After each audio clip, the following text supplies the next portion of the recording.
ओम सहनावतु सहनौ भुनक्तु सह वीर्यङ्करवावहै तेजस्विनावधीतमस्तु मा विद्विषावहैः।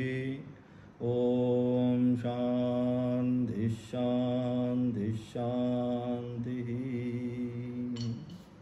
कठोपनिषद चालू केलेला आहे आणि कठोपनिषद चालू करण्याच्या पूर्वी मागचे झालेले 2-3 पाठ ज्या आहे या 2 आणि 3 पाठामध्ये वेदांत म्हणजे काय, उपनिषद म्हणजे काय, पूर्वमीमांसा, उत्तरमीमांसा हे जे विषय आहे, प्रस्थानत्रय म्हणजे काय, ह्या सगळ्या विषयांचा मला वाटतं बऱ्यापैकी ओहापोह विचार आपण केलेला आहे की त्याच्यामध्ये आता मला वाटत नाही की आता तुम्हाला स्पष्टपणे लक्षात आलेलं आहे अथा तो धर्मजिज्ञासा पूर्वमीमांसा म्हणजे काय आणि अथा तो ब्रह्मजिज्ञासा उत्तरमीमांसा म्हणजे काय याचं पूर्ण ज्ञान.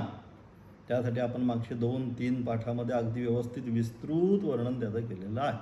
आता या पाठाच्या अनुषंगाने आता उपनिषद चालू करण्यापूर्वी आता फक्त त्याच्यामध्ये एक विषय जो राहिलेला आहे उपनिषद हा जो शब्द आहे या उपनिषद शब्दाची, कारण उपनिषद हे आलं उत्तरमीमांसेमध्ये, गीता, उपनिषद आणि ब्रह्मसूत्र ज्याला आपण प्रस्थानत्रय म्हणतो हे तुम्हाला सांगितलं. आता तर त्यामधल्या आता गीता सर्वांना आपल्याला माहितीच आहे. भगवंतांनी काय केलं, कुरुक्षेत्रावर केलेला तो उपदेश कोणाला, अर्जुनाला निमित्त करून तुम्हा आम्हाला सर्वांचा उद्धार व्हावा या अनुषंगाने जो उपदेश केला तो उपदेश भगवान वेदव्यासाने महाभारतामध्ये गीतेच्या अनुषंगाने त्या ठिकाणी लिहिण्याचा प्रयत्न केला 700 श्लोकामध्ये. त्याला आपण म्हणतो श्रीमद भगवद्गीता. त्यानंतर येतात उपनिषद. मग उपनिषद शब्दाची जी व्याख्या आहे, नक्की उपनिषद म्हणजे काय, त्याला आपण आरण्यक असं म्हणतो. मग त्याची जी असणारी व्याख्या ती आजच्या पाठाला आपण पाहणार आहोत. आणि या ठिकाणी उपनिषदाला, कठोपनिषदाला त्यानंतर उद्यापासून साक्षात आरंभ करणार आहोत. काय म्हणतात, यानंतर भाष्यकारांनी आता काय झालं, अर्थशब्दाने मंगल करून, अर्थशब्द अथा शब्द आहे, अर्थशब्द आणि ओंकार, ओंकार अर्थशब्दश्च कंठम भित्व ब्रह्मणा सांगितलं. ओंकार आणि अर्थशब्द यांना आपण काय म्हणतो, यांना मंगलकारक म्हणतो. तस्मात् मांगलिकौ उभौ दौ एतौ विनरियातौ, तस्मात् मांगलिकौ उभौ सांगितलं. ज्यावेळेस ब्रह्मदेवाने या संपूर्ण सृष्टीची रचना केली आणि सृष्टीची रचना केल्यानंतर ब्रह्मदेवाच्या कंठामधून पहिले कोणते 2 शब्द बाहेर पडले, तर पहिले जे 2 शब्द बाहेर पडले तो ओंकार. म्हणून आपण प्रत्येक ठिकाणी काय करतो, ओंकार लिहितो. का, तसं सर्वात पहिले आद्यवाणी ब्रह्मदेवाची आणि अथ, त्यामुळे प्रत्येक गोष्टीला आपण कुठलीही नवीन सुरुवात करायची असेल तर म्हणून त्या ठिकाणी काय सांगितलं, अथा तो ब्रह्म जिज्ञासा, अथा तो धर्म जिज्ञासा, अथ योगानुशासनम. या प्रत्येक शब्दाला अथ का नाही, कारण हे सगळं मांगलिक आहे. आणि मग या ठिकाणी सुद्धा अथ या शब्दाने काय केलं, म्हणून ज्या ठिकाणी अथ अथवा ओंकार, ओम काही जरी झालं आपण मंत्रामध्ये कुठलेही मंत्र म्हणायच्या अगोदर काय करतो, ओंकार लावतो. ओम नमस्ते गणपते, ओम नमो भगवते रुद्राय, ओम नमो भगवते हनुमते. आणि या सगळ्या ह्या ओंकार आणि अथ हे दोन्ही शब्द काय, स्वयं काय काय गोष्टी काय असतात, स्वतः शुद्ध असतात, स्वतः पवित्र असतात. यस्य स्मरण मात्रेण जन्म संसार बंध, केवळ त्याचं स्मरण केल्यानंतर आपल्या आप तिथं बाकी काही येत नाही, सगळं मंगलच होऊन जातं. असे असणारे काही शब्द जे आहे ते स्वतः म्हणतो आपण, ज्याला म्हणतो जन्मतः त्याच्यामध्ये शुद्धी असते, तशा प्रकारचे असणारे हे अथ आणि ओंकार हे 2 शब्द आहे. म्हणून या ठिकाणी सुद्धा भाष्यकाराच्या अगोदर आचार्यांनी अर्थशब्दाने या ठिकाणी प्रयत्न केला आणि म्हणून तेच सांगितलं. यानंतर भाष्यकाराने अर्थशब्दाने, अर्थशब्द आला म्हणजे म्हणायचं मंगल झालं. किंवा एखादा नवीन विषय जरी आपल्याला आरंभ करायचा असेल की हा विषय संपला, आता दुसरा विषय आरंभ करायचा असेल तर अर्थशब्द लिहिल्यानंतर विषयांतर, आता नवीन विषयाला आता आरंभ करणार आहे. आता विश्वात्मके देवे हे सगळं झालं. आता ज्ञानेश्वरीमध्ये जे जे सांगायचं आहे सर्व सांगून आता हे संपलं. आता पसायदानाच्या द्वारे आता त्याचंच असणारं स्वरूप, त्याचंच असणारं रूप, आता कोण, विश्वात्मके देवे, सर्वसाधारण नाही, संपूर्ण विश्वाला ज्यांनी व्याप्त करून घेतलेला आहे.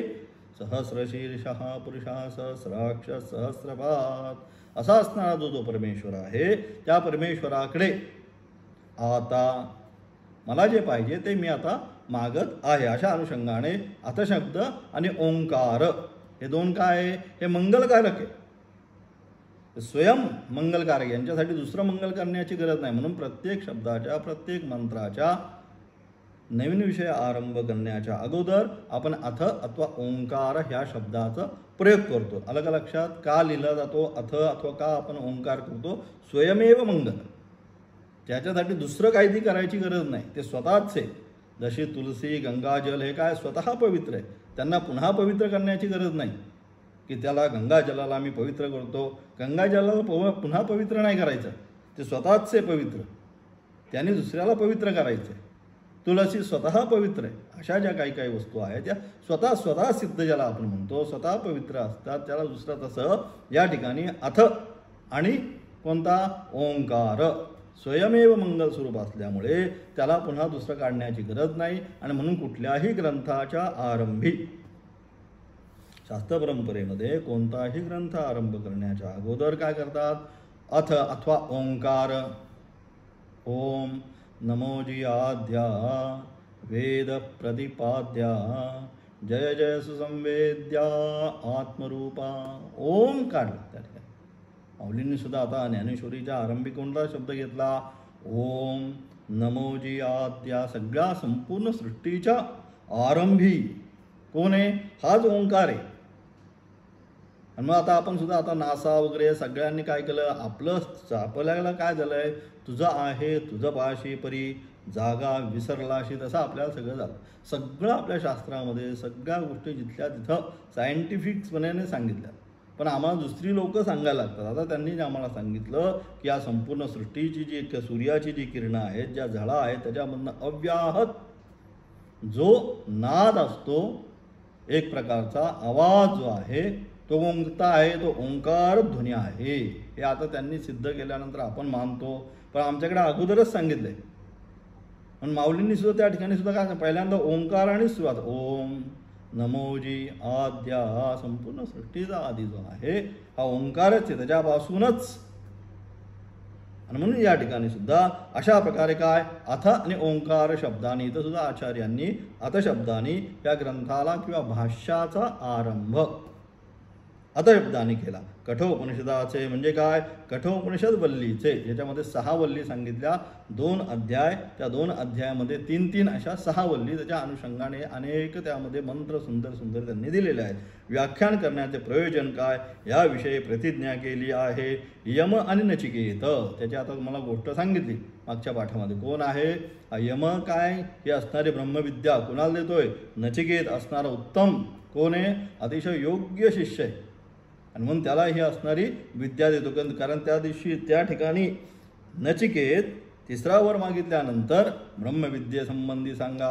यम म्हणतात बाकी सगळं माग, परंतु ही विद्या मागू नको. मग नचिकेत पुन्हा हट्ट धरतो, मला बाकी काही नको. म्हणजेच काय? मनामध्ये जोपर्यंत विवेक आणि वैराग्य निर्माण होणार नाही तोपर्यंत विद्येची प्राप्ती नाही. आपण शेतकरी जे असतात ते आपण बी टाकतो. बी कुठे टाकतो? संपूर्ण जमिनीची पूर्ण मशागत झाल्यानंतर, नांगरणी असेल वरखणी असेल काय सगळं झाल्यानंतर, त्यानंतरच त्याच्यावर आपण काय असेल ते बीज पेरतो. त्यानंतर काय होतं? ते छानपैकी उगवतं. म्हणजेच काय? खालची असणारी प्रपीठिका जर व्यवस्थित असेल तर बीजारोहण छानपैकी होतं. आणि याच्यावर आपण दगडावर बी टाकून येणार आहे का? नाही. तसंच या ठिकाणी सुद्धा अंतःकरणाची असणारी अवस्था जी आहे त्याच्यामध्ये काय? विवेक पाहिजे, वैराग्य पाहिजे. समाधी षटक संपत्ती सांगितली, अथवा गीतेनी सांगितलं 13व्या अध्यायात कोणता?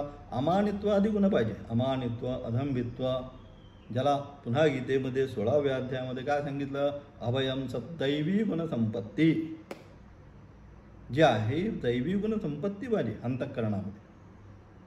तर मग काय? मग ही विद्या उपदेश केल्याबरोबरच त्या ठिकाणी ती विद्या काय होणार? फलद्रूप होणार आहे.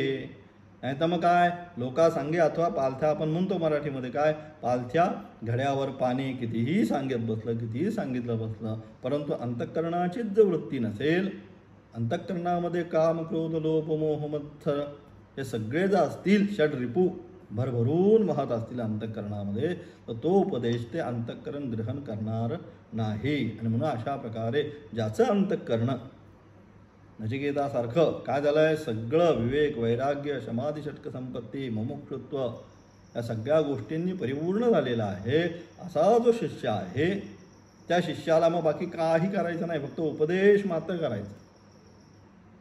आणि म्हणून अशा प्रकारे यम आणि नचिकेत यांनी काय केलं यांचा प्रश्नोत्तर संवादाच्या समाप्तीपर्यंत जो ग्रंथ आहे यांच्या प्रश्न आणि उत्तरात्मक आहे. याच्यामध्ये अनेक प्रश्न त्या ठिकाणी नचिकेताला पडतात. त्या अनेक प्रश्नांची उत्तरं म्हणून सांगितलं 2 अध्याय आणि त्याच्यामध्ये 6 वल्ली 3 वल्ली अशा 6 वल्लीच्या अनुषंगाने हा संपूर्ण उपनिषद सांगितला आहे. आणि अशा प्रकारे प्रश्नोत्तरात्मक ब्रह्मविद्येसाठी अपेक्षित जे प्रश्न आहेत ते सगळे प्रश्न साधकांच्या मनामध्ये येणारे सर्व प्रश्न त्या ठिकाणी सांगण्याचा प्रयत्न केला आहे. साधकाची असणारी अवस्था जशी की ते दुसऱ्या अध्यायामध्ये सांगण्याचा प्रयत्न केला.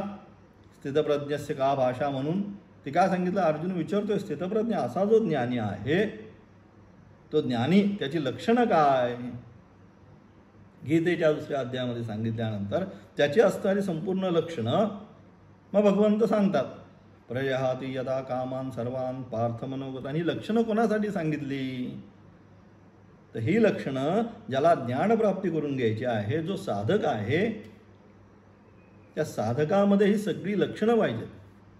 प्रजहाती यदा कामान सर्वान पार्थ मनोगतान सर्वात पहिलं लक्षण ते मनामध्ये कुठल्याच प्रकारची आता कामना राहता कामा नये मला अमुक करायचं आहे मला तमुक करायचं आहे. म्हणून मागच्या पाठाला आपण पाहिलं काय ब्रह्म आणि कर्मकांड. ब्रह्म काय ब्रह्मप्राप्तीसाठी काही करायचं कार्यसिद्ध हे सगळ्यात महत्त्वाचा गुण त्याच्यामध्ये मागच्या पाठाला आपण सांगितलं. ब्रह्मप्राप्तीसाठी काय करायचं आहे ब्रह्मप्राप्तीसाठी काही करायचं नाही. जे जे आपण पकडून धरलेलं आहे हे काय हे सगळं सोडून द्यायचं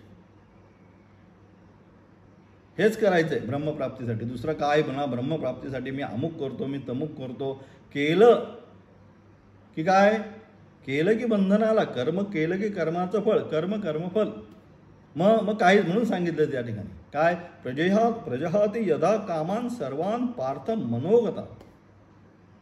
मनोगता मनामध्ये असणाऱ्या ज्या कामना आहे मला अमुक करायचं मला तमुक करायचं असं करायचं तसं करायचं हे करायचं काही नाही प्रकर्षेन जहाती काही सुद्धा मनामध्ये कामना राहता नाही.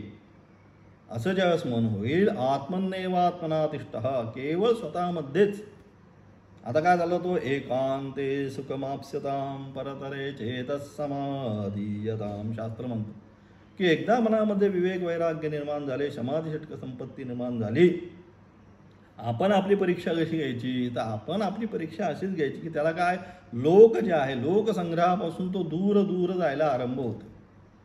निर्जन अवस्थेमध्ये काही कोणीही नको हा नको तो नको त्याला काय फक्त परमेश्वराच्याच नावामध्ये सुख परमेश्वरा एकांतामध्ये त्याला वाटतं आपलं शांत राहावं एकांतामध्ये राहावं. हे सगळ्या भावना मनामध्ये निर्माण व्हायला लागल्या. शांत बसून राहावं चिंतन करावं जप करावा म्हणजे म्हणायचं काय आपल्या अंतःकरणाची अवस्था आता व्यवस्थित चाललेली आहे. पुढे आपण साधनेच्या मार्गामध्ये प्रोग्रेस करत आहोत. लोकांस संग्रहाकडे धावायला लागला की मग नाही. इथं काय सांगितलं एकांते सुखमाप्स्यताम सांगितलं. तुझ्या साधना पंचकमध्ये काय सांगितलं ज्या 40 प्रकारच्या साधना सांगितल्या त्याच्यामध्ये सांगितलं की अशा प्रकारे अंतःकरणाची वृत्ती एकांते सुखमाप्स्यताम होईल. एकांतवास त्याला आता प्रिय वाटायला लागतो. कुणीही नको बस एकटं राहावं शांत राहावं परमेश्वराचं चिंतन करावं शास्त्राचं अध्ययन अध्यापन करावं असं ज्यावेळेस वाटायला लागतं त्यावेळेस समजायचं आपली अंतःकरणाची जी वृत्ती आहे आता काय सजाती वृत्ती प्रवाहाकडे परमेश्वराकडे आता काय हरकत नाही. आता आपण ब्रह्मविद्येचे अधिकारी झालो. आणि म्हणून अशा प्रकारे या ठिकाणी कोण यम आणि नचिकेत यांचा काय झाला संवाद जो आहे या संपूर्ण कठोपनिषदाची संज्ञा प्राप्त झाली त्या उपनिषदातील अवांतर ज्या वल्ली म्हणजे कल्पलतेप्रमाणे अभिष्टफल देणाऱ्या त्यांची वृत्ती म्हणजे भाष्यरूप व्याख्यान मुमुक्ष लोकांना सुखाने बोध व्हावा याकरता अशा ग्रंथारंभाची प्रतिज्ञा केलेली आहे. त्याच्यामध्ये अनेक अवांतर जे विषय आहेत हे अवांतर विषय कशाला, जेवणामध्ये आपण काय करतो, जेवणामध्ये नुसतं भात आणि चपाती एवढंच घेऊन पोट भरतं आहे का, मग त्याच्याबरोबर आपण काय करतो, चटणी करतो, लोणचं आहे, पापड आहे, काही ना काहीतरी कोशिंबीर ठेवतो. हे कशासाठी, ते जे जेवण आहे ते स्वादिष्ट होण्यासाठी, म्हणून ते बाकीच्या याचा उपयोग असतो, त्याचा बाकी काही विचार नाही, फक्त तेवढ्यापुरतं जेवणाला काय व्हावं, स्वादिष्टपणा यावा, स्वाद यावा म्हणून लोणच्याची एक फोड असते, थोडी कोशिंबीर असते. तसं या ठिकाणी सुद्धा अवांतर काही विषय या ठिकाणी जो आलेला आहे उपनिषदामध्ये आता येईल 6 वल्लींमध्ये, त्या अनुषंगाने जो अवांतर विषय आहे तो कशासाठी, मुमुक्षु लोकांना सुखाने बोध व्हावा. निस्तद वेदांत म्हटल्यानंतर कधी कधी लोकांना शुष्क वाटतं, अरे हे काय सारखंच उठायचं आणि एकच ऐकायचं, आता तो ब्रह्मसत्यम जगन्मिथ्या बाकी काही नाही. मग असं लोकांमध्ये काय त्याच्याबद्दल जामीता होऊ नये की एकच, दुसरं काहीच नाही आहे याच्यामध्ये, ब्रह्म एकच आहे, तेवढं एकच सिद्ध करायचं. तद अन्यत सर्व असत, बाकी सगळं असत्य स्वरूपाचं आहे, ब्रह्म सत्य स्वरूपाचं आहे, ब्रह्मसत्यम जगन्मिथ्या एवढाच फक्त सिद्धांत सातत्याने मांडायचा. त्यामुळे बऱ्याचशा लोकांना कधी कधी बाकी काहीच नाही, जामीता होईल की काय हे सारखंच उठायचं आणि सकाळी उठल्यापासून हेच ऐकायचं आहे. आणि म्हणून अशा लोकांकरता या ठिकाणी ह्या उपनिषदामध्ये ज्या 6 वल्ली आहे त्याच्यामध्ये काही काही गोष्टी अवांतर सांगितलेल्या आहेत. त्या कशासाठी, त्यांना थोडंसं याच्यामध्ये काय ज्याला म्हणतो इंटरेस्ट यावा, याच्यामध्ये आणखी चांगलं वाटावं, ज्ञान तेच द्यायचं आहे. ब्रह्मविद्या जसं भोजन तेवढंच करायचं आहे, परंतु लोणचं आलं, चटणी आली म्हणजे जरा त्याला स्वाद वाढतो, त्या अनुषंगाने येथे सांगण्याचा प्रयत्न केला. अशा ग्रंथारंभाची प्रतिज्ञा केली आहे. इतर अनेक विद्वान लोकांनी उपनिषदांचे व्याख्यान केले आहे. याच्या पूर्वी आचार्यांच्या पूर्वीसुद्धा हजारो, कारण उपनिषद आजची नाही आहेत, हजारो वर्षापासूनचे आहेत आणि आचार्यांचं भाष्य 1200 वर्षापूर्वी. आणि म्हणून तत्पूर्वी या ठिकाणी आता, कारण भाष्यारंभ आता आपण करतोय आणि म्हणून भाष्यारंभ करण्याच्या पूर्वी त्याच्यामध्ये आलेले संशय त्याची आपल्याला निवृत्ती करायची आहे. म्हणजेच काय, आचार्यांच्या पूर्वीसुद्धा या अनेक उपनिषदांवर, गीतेवर सुद्धा, आचार्यांच्या अगोदर सुद्धा अनेक लोकांनी गीतेवर भाष्य केलं. मग आचार्यांचंच भाष्य का प्रमाणभूत, मग त्यांच्या अगोदरचे पण आचार्य होते, त्यांची भाष्य का नाही, असे अनेक विचार या ठिकाणी येतात. आता सगळ्याचं सविस्तर वर्णन जसं जसं पुढे जाऊ आधीमध्ये करत जाऊ त्याचं वर्णन आपण. म्हणून इथे सुद्धा त्याचप्रमाणे अनेक लोकांनी, अनेक विद्वानांनी आचार्यांच्या पूर्वी उपनिषदांवर भाष्य केलेलीच आहे. मग पुन्हा इथं आचार्यांचं भाष्य का, इतर अनेक विद्वान लोकांनी उपनिषदांचे व्याख्यान केले आहे. मग नवीन व्याख्यान करण्याचं प्रयोजन काय, कशाला पुन्हा हे सगळं नवीन आहेतच तसं पुढं जाऊ दे ना, नवीन काढायचं काय प्रयोजन, तर त्याचं उत्तर देतात, इतरांनी जरी व्याख्यान केले तथापि त्यात शब्दावडंबर आहे व अर्थबाहुल्य नाही. इतरांनी जरी, ठीक आहे, काही हरकत नाही, इतरांनी जरी व्याख्यान केलेलं असलं तरी त्याच्यामध्ये काय शब्दावडंबर, अनेक प्रकारचं नुसतं काय वाक चातुर्य आहे जास्त, म्हणजे मी कसा मोठा, मी कसा पंडित, स्वयं धीरा पंडितम मन्यमाना, अशा अनुषंगाने शब्द चातुर्य जास्त आहे त्या सगळ्यांमध्ये. परंतु त्याच्यामध्ये अर्थबाहुल्य जे सांगायचं आहे, श्वेतगीतेत आपण गोष्ट ऐकतो त्या ठिकाणी की जे पाहिजे तेच गुरूंना विचारलं नाही, तसं इतर जी उपनिषदं आहेत त्या इतर उपनिषदांमध्ये जो विषय सांगायचे आहे तो विषय त्यांनी सांगितलेला नाही. मग इतरत्रच ते गेलेलं आहे, शब्दबाहुल्य जास्त आहे आणि मग अर्थबाहुल्य त्याच्यामध्ये नाही. आणि म्हणून या हेतूनेच काय अल्पग्रंथवृत्ती असे पद गेलेले आहे, थोडक्या शब्दात पुष्कळ अर्थ केलेले आहे. याप्रमाणे उपक्रम करून उपनिषद शब्दाचा अर्थ या ठिकाणी सांगण्याचा त्यांनी प्रयोजन केलेलं आहे. उपनिषद शब्दाच्या व्याख्यानाने अनुबंध चतुष्टय, म्हणजे कुठलाही ग्रंथ अनुबंध चतुष्टय कशाला म्हणतात, अधिकारी, विषय, संबंध आणि प्रयोजन, या 4 कुठलाही ग्रंथ लिहिण्याच्या अगोदर, ते पण मला वाटतं मागच्या पाठामध्ये आपला आता हा विषय पण झालेला आहे. अधिकारी त्याचा कोण, त्याचा विषय कोणता, त्याचा संबंध कोणता आणि त्याचं प्रयोजन कोणतं, हा जो विषय आहे हा विषयसुद्धा आपण मागच्या पाठामध्ये पाहिलेला आहे. या ठिकाणी फक्त आपल्याला काय सांगितलं, या ठिकाणी अनुबंध चतुष्टयाचा असंभव असल्याने भाष्यग्रंथाचा आरंभ करणे योग्य नाही. या ठिकाणी आता काय करतात, पूर्वपक्ष आणि या ठिकाणी असणारा सिद्धांती. ज्यावेळेस आता आपण उपनिषद शिकू त्यावेळेस केवळ नुसता आपला सिद्धांत जात नाही पुढे, तर जो आपण जे बोलत आहोत याच्यावर सुद्धा आक्षेप घेणारे आहेत. मग त्यांना आपण या ठिकाणी काय म्हणतो, त्यांना आपण या ठिकाणी पूर्व पक्ष असं म्हणतो. पूर्वपक्ष म्हणजे जे याच्यावर आक्षेप घेतात त्यांना या ठिकाणी आपण पूर्वपक्ष असं म्हणतो. आणि आपण जे सांगणारे आहोत ते आपल्याला आपण या ठिकाणी सिद्धांती असं म्हणतो. आणि अशा प्रकारे पूर्वपक्ष आणि सिद्धांती हे जे दोघं आहेत, हे पूर्वपक्ष आणि सिद्धांती या दोघांच्या अनुषंगाने जो प्रश्न आहे तो या ठिकाणी आपण सांगण्याचा प्रयत्न करतो. आणि म्हणून या ठिकाणी काय सांगितलं, अनुबंध चतुष्टय. अनुबंध चतुष्टय मागच्या पाठामध्ये आपण सांगितलं. कोण कोण अनुबंध चतुष्टयमध्ये येतो, अधिकारी, विषय, संबंध आणि प्रयोजन, या चार गोष्टींना आपण अनुबंध चतुष्टय असे म्हणतो. आणि म्हणून या ठिकाणी मग काय म्हणतात, अनुबंध चतुष्टय असंभव असल्याने भाष्यग्रंथाचा आरंभ करणे योग्य नाही. की या ठिकाणी आता पूर्वपक्षी म्हणतोय. पूर्वपक्ष म्हणजे ज्याला याच्यावर आक्षेप घ्यायचा आहे त्याला पूर्वपक्ष म्हणतात. मग तो पूर्वपक्ष आता काय ठिकाणी या ठिकाणी आक्षेप घेतोय.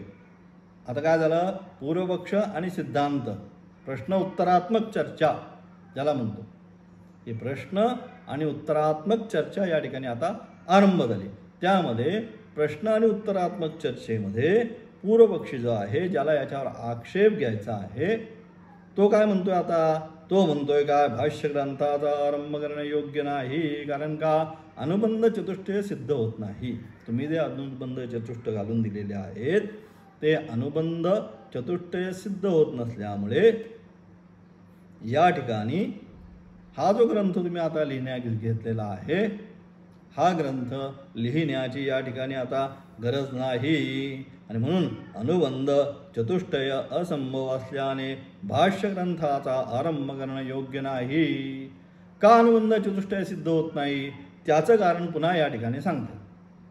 काय म्हणताय ते, तर त्यांचं म्हणणं आहे, कामक्रोधादिकांनी ज्यांचे अंतःकरण कलुषित आहे अशा लोकांची उपनिषद श्रवणाकडे प्रवृत्ती होणार नाही. ज्यांच्या अंतःकरणामध्ये मगाशी सांगितल्याप्रमाणे काम, क्रोध, लोभ, मोह हे सगळे जे आहे काय, सगळेचे सगळे दुर्गुण ज्यांच्या अंतःकरणामध्ये आहे त्यांना काय होईल, ज्यांच्या अंतःकरणामध्ये काम, क्रोध हे जे सर्व आहे, काम, क्रोधादींनी ज्यांचे अंतःकरण कलुषित झालेले आहे, ज्यांच्या अंतःकरणामध्ये सगळा कामविकार हे सगळे विकार आहेत अंतःकरणामध्ये, आणि हे विकार ज्यांच्या अंतःकरणामध्ये आहे किंवा ह्या विकारांनी ज्यांचं अंतःकरण काय झालंय, कलुषित झालेले आहे, अशा लोकांची उपनिषदाच्या श्रवणाकडे प्रवृत्ती होणार नाही. म्हणजे अशा प्रकारचे जे लोक आहेत त्यांची काय, उपनिषदांचं जे श्रवण करणं आहे, या उपनिषदांच्या श्रवणाकडे त्यांची प्रवृत्तीच होणार नाही.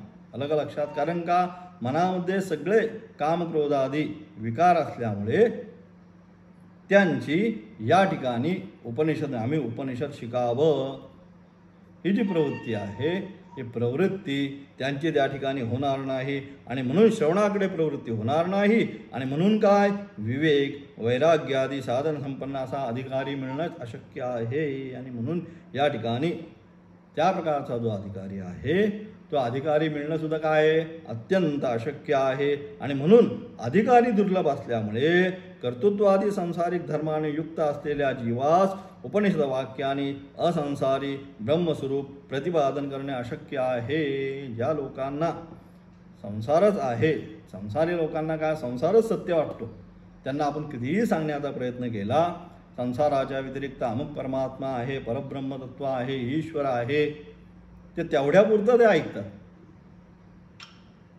पण पुन्हा काय होतं, पुन्हा त्यांना संसारच सत्य वाटतो. अशी जी लोक आहेत की ज्यांना काय संसारामध्येच सत्यता आहे असं वाटतं, त्या लोकांविषयी, त्या अशा लोकांना ब्रह्मस्वरूपाचं प्रतिपादन करणं हे काय अत्यंत कठीण आहे. आणि म्हणून जीव ब्रह्माऐक्य विषय त्यांच्यासाठी अत्यंत असंभव आहे.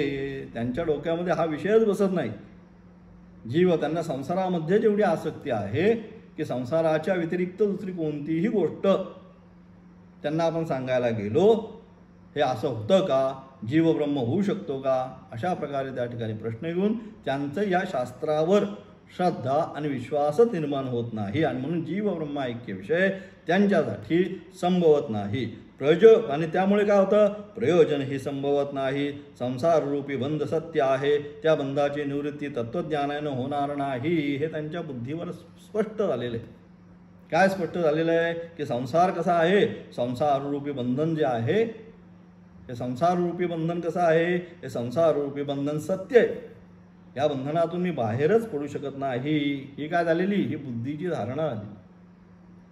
आणि अशा प्रकारची जी बुद्धीची धारणा झालेली आहे, या बुद्धीच्या धारणेमधून ते काय होतात, ते बाहेर पडू शकत नाही. अशा प्रकारच्या बुद्धीच्या धारणातून ते बाहेर पडू शकत नाही. म्हणून त्या बंधाची निवृत्ती तत्त्वज्ञानाने होणार नाही.